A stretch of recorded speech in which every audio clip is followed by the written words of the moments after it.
Превосходительство Мухаммада Шахбаза Шарифа. Прошу службу протокола проводить его превосходительство.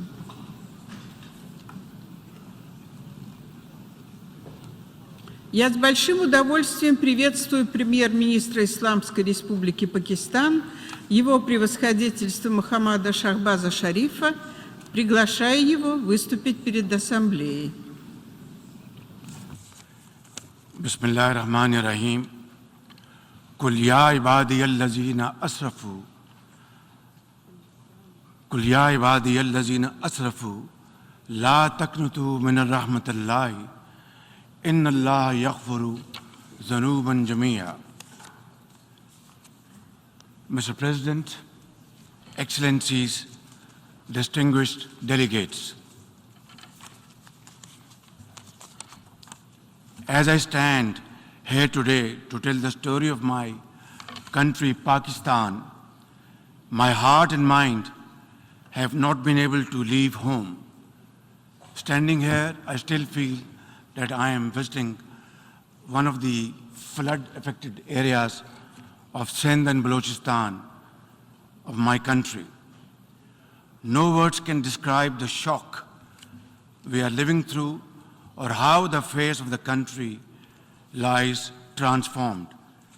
I have come to explain firsthand the scale and magnitude of this climate catastrophe that has pushed 1/3 of my country underwater in a superstorm that no one has seen in one's living memory. For 40 days and 40 nights, a biblical flood poured down on us, smashing centuries of weather records, challenging everything we knew about disaster and how to manage it. Even today, huge swaths of the country are still underwater, submerged in an ocean of human suffering. In this ground zero of climate change, 33 million people, including women and children, are now at high risk from health hazards. With 650,000 women giving birth in makeshift tarpaulins, more than 1,500 of my people have been gone from this world in this great flood, including over 400 children. Far more are in peril from disease and malnutrition. As we speak, millions of climate migrants are still looking for dry land to pitch their tents on, with heartbreaking losses to their families, their futures, and their livelihoods gone for long times to come. Early estimates suggest that more than 13,000 kilometers of metal roads have been damaged, over 370 bridges have been swept away, 1 million homes have been destroyed, and another million damaged. More than 1 million farm animals have been killed. 4 million acres of crops have been washed away, stripping the people of their breadbasket, and damage of an unimaginable scale. Mr. President, Pakistan has never seen a more stark and devastating example of the impact of global warming. Life in Pakistan has changed forever. I have visited personally and spent time in every corner of my devastated country. People in Pakistan ask, why? Why has this happened to them? When global warming rips apart whole families and an entire country at this ferocious speed, it is time to ask why, and time to ask not what can be done, but what must be done. The undeniable truth is that this calamity has not been triggered by anything we have done. Our glaciers are melting fast, our forests are burning, and our heat waves have crossed 53 degrees Celsius, making us the hottest place on the planet. And now, Mr. President, now we live through an unprecedented monster monsoon. It is literally a monsoon on steroids, as the UN Secretary General described it most befittingly. It is on steroids. One thing is very clear. What happened in Pakistan will not stay in Pakistan. As the Secretary General so candidly says, hotspots like Pakistan fall in the 10 most climate vulnerable list of countries, but emit less than 1% of the greenhouse gases that are burning our planet. It is therefore entirely reasonable to expect some approximation of justice for this loss and damage, not to mention building back better with resilience and strength. Clearly, the time for talk about action has passed. At this point, I am profoundly grateful that the UN Secretary General Antonio Guterres visited Pakistan, where he spent time with climate refugees, with mothers and children in the tents, and repeatedly assured us of his support and assistance.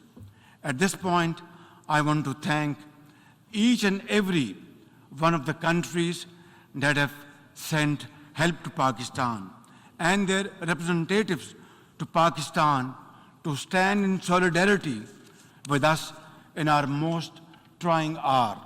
On behalf of my nation, I once again express my sincerest appreciation to all of them. Excellencies, the impacts on the health and wealth of my country are beyond calculation at this point. So my real worry is about the next stage of this challenge, when the cameras would have gone or left this August Assembly and the story just shifts away to conflicts like the Ukraine.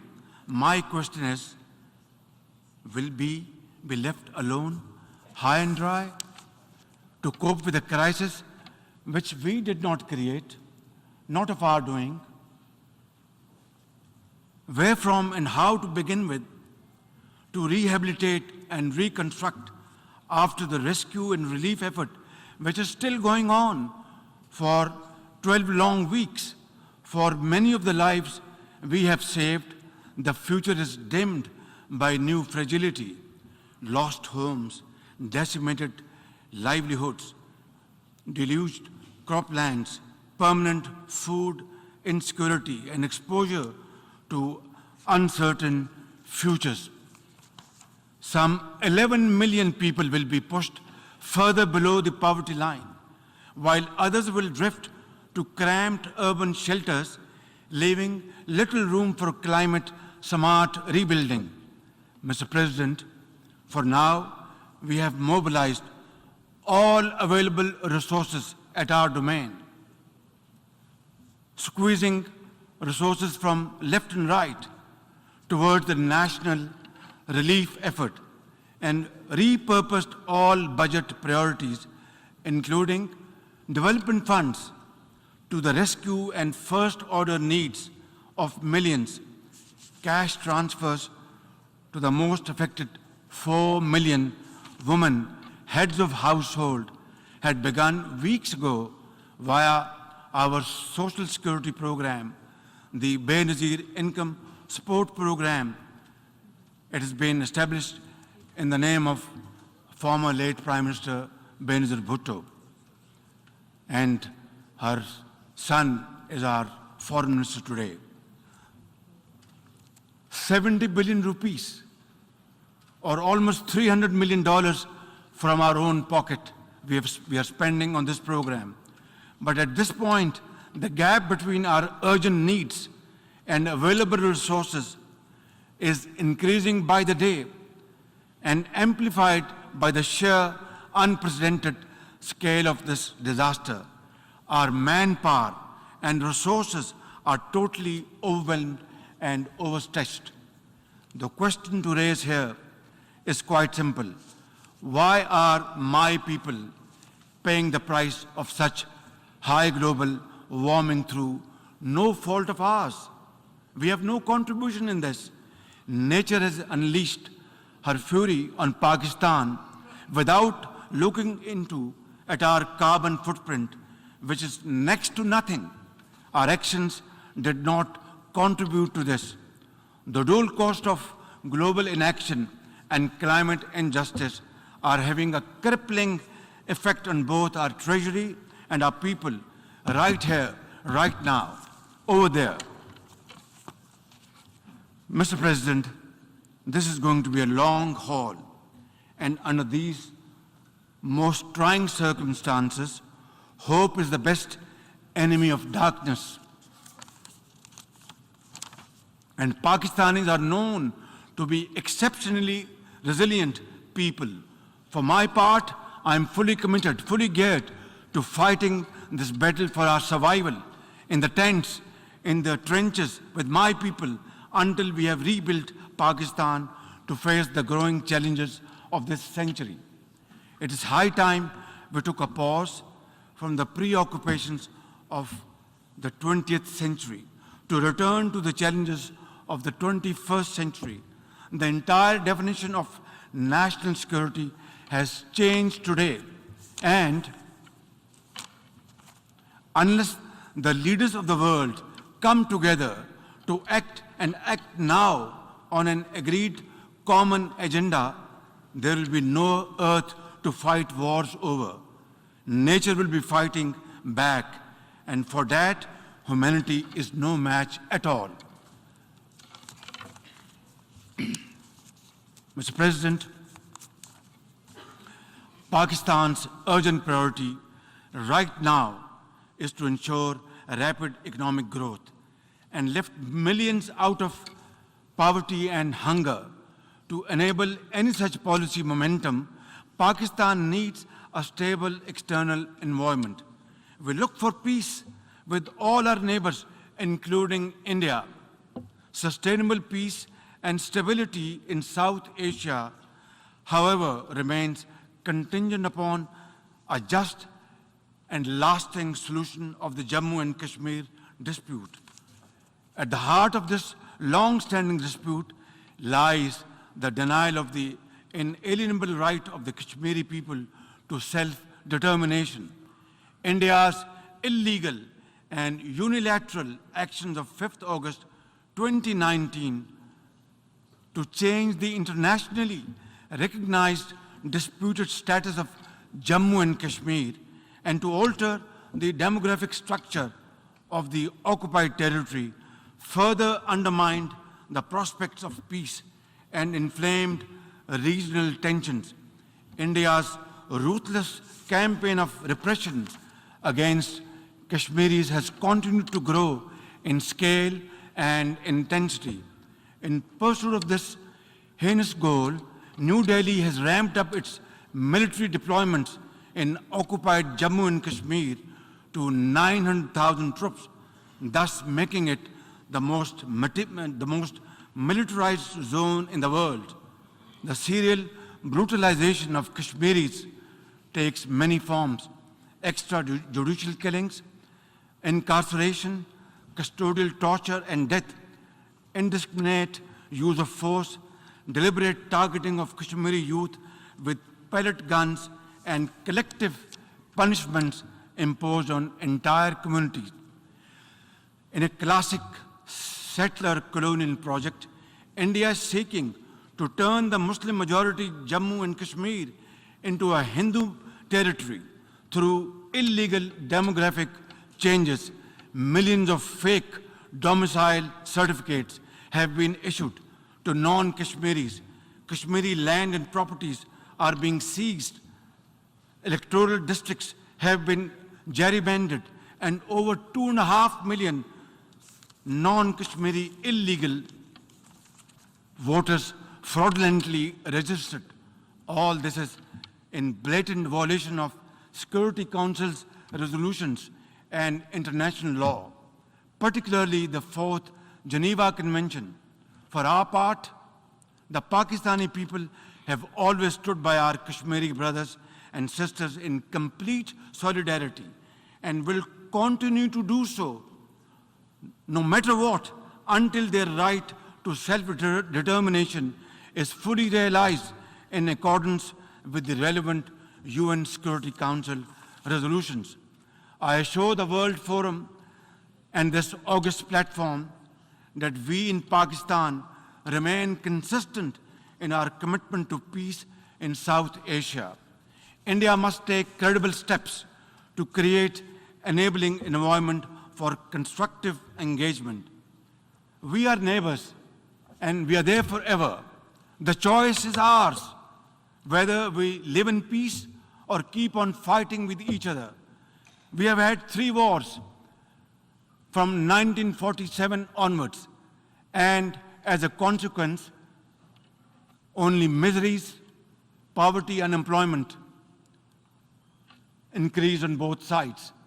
It's now up to us to resolve our differences, our problems, our issues,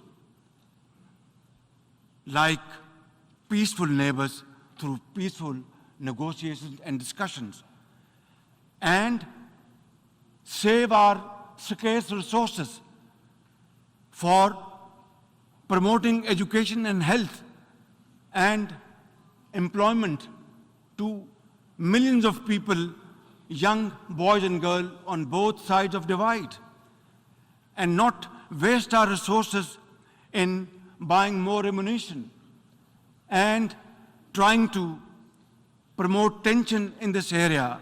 I think it's high time that India understands this message loud and clear, that both countries are armed to the teeth. War is not an option. It is not an option. It is not an option. Only peaceful dialogue can resolve these issues so that the world become more peaceful in times to come. Mr. President, Afghanistan today presents a unique challenge. 30 million Afghans are left without a functional economy.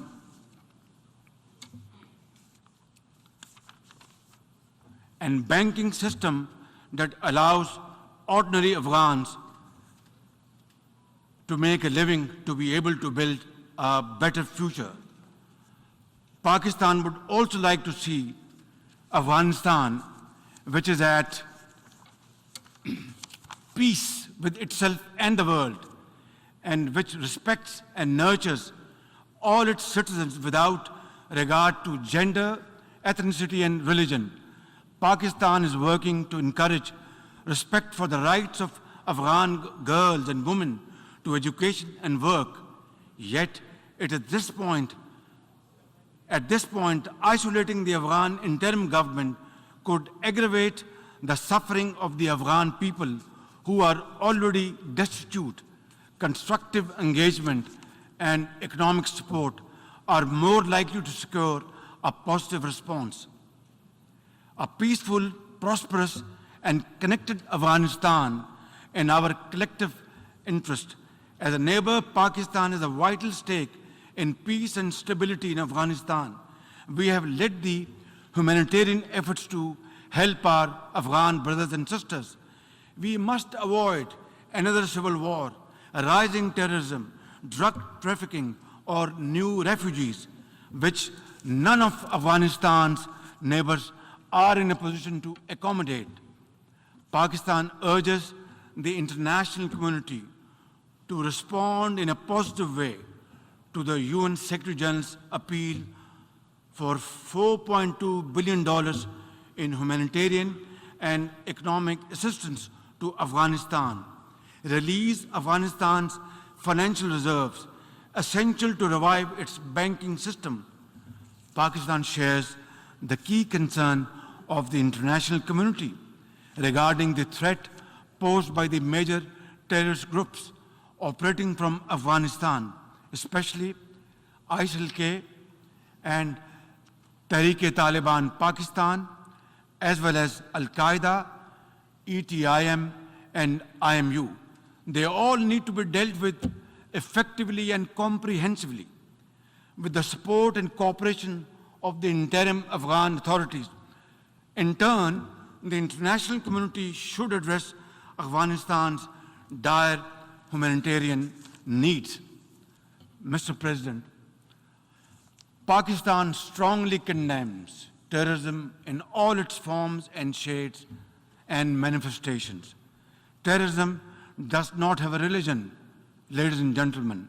It is based on dogma, fueled by poverty, unemployment, deprivation, injustice, and ignorance, and fanned by vested interests. Pakistan is the principal victim of terrorism. Over the last 2 decades, we have suffered more than 80,000 casualties and over $150 billion in economic losses due to terrorist attacks.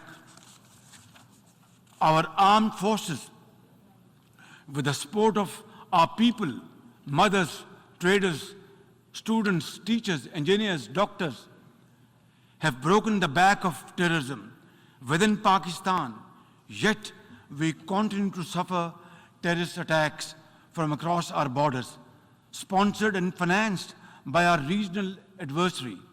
We are determined to defeat such cross-border terrorism.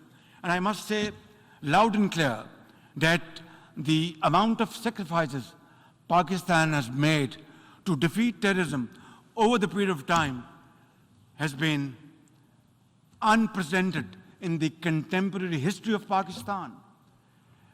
I tell often to my friends, if you see somebody, a mother or a child or a boy limping on the streets of Pakistan, maybe he was a victim of terrorists years back. That is the kind of sacrifice Pakistan has paid. Our generals, our soldiers, our doctors, mothers, teachers, students, and traders, they all paid their lives for Pakistan's well-being and defeated terrorism. And this peace which was restored back in Pakistan after great sacrifices is not only for Pakistan, it is a peace for global countries and global community. And we are very proud of it. And this is the biggest manifestation of our commitment, our concern, and our continued efforts to defeat terrorism wherever it is. Mr. President, Islamophobia is a global phenomenon. Since 9/11, suspicion and fear of Muslims and discrimination against them have escalated to epidemic proportions. The officially sponsored campaign of oppression against India's over 200 million Muslims is the worst manifestation of Islamophobia. They are subjected to discriminatory laws and policies, hijab bans, attacks on mosques, and lynchings by Hindu mobs. I am particularly concerned by the calls for genocide against India's Muslims by some extremist groups. Earlier this year, this assembly adopted a landmark resolution introduced by Pakistan on behalf of the OIC, designating 15th March as the International Day to combat Islamophobia. It's my sincere and ardent hope that this should lead to concrete measures by the UN and member states to combat Islamophobia and promote interfaith harmony. Mr. President, Pakistan is deeply concerned by the numerous conflicts across the Middle East, including in Syria and Yemen. We support all possible efforts to promote their peaceful resolutions. We call on Israel to put an immediate end to the blatant use of force and flagrant violations of human rights of the Palestinian people and the repeated desecration of the Holy Al-Aqsa Mosque, the only just, comprehensive, and lasting solution of the Palestinian question is the acceptance of a viable, independent, and contiguous Palestinian state with the pre-1967 borders and Al-Quds Al-Sharif as its capital. Mr. President, the Security Council and the General Assembly must be empowered to play their respective roles under the UN Charter.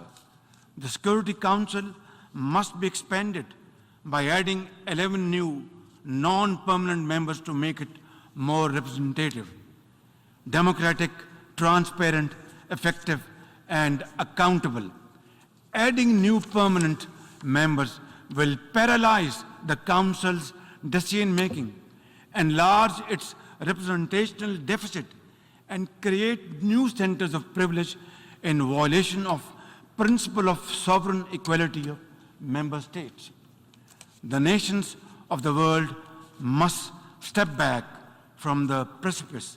We must restore peace in Europe, avoid a war in Asia, and resolve festering conflicts across the world. We must revive the vision which created the United Nations, a vision which is often blurred by national interest and hegemonic designs. Pakistan is a partner for peace. But, Mr. President, peace can only be ensured and guaranteed when rights of communities who have been suffering over decades and subjugated over decades get their freedom, earn their freedom, and are respected. In this behalf, before I conclude, Mr. President, I would once again repeat at the cost of repetition that we want to have peace with India, but long-lasting, enduring peace can only be ensured and guaranteed through a just and fair solution of Kashmir, providing rights to the people of Kashmir under UN Charter, according to Security Council resolutions, the right of self-determination, and I will be most forthcoming to sit down then and talk to our Indian counterparts to pave the way forward for future so that our generations do not suffer, so that we spend our resources on mitigating miseries, on building structures to face these floods and outbursts of clouds. We are developing societies. We don't have unlimited resources. We must deploy our resources for the well-being of the people, for our children, for their promotion, for their empowerment, for their employment, for health, for education, and make Pakistan, and of course other developing societies must find their own place in community of nations through hard work, untiring efforts, and sacrifice. That is the only way forward. Therefore, we will work with all those committed to the United Charter's principles to restore the vision which created the United Nations and to equip this organization with the capacity to preserve global peace and promote universal prosperity. I thank you. От имени Ассамблеи хочу поблагодарить премьер-министра Исламской Республики Пакистан за только что сделанное заявление и прошу службу протокола проводить его превосходительство.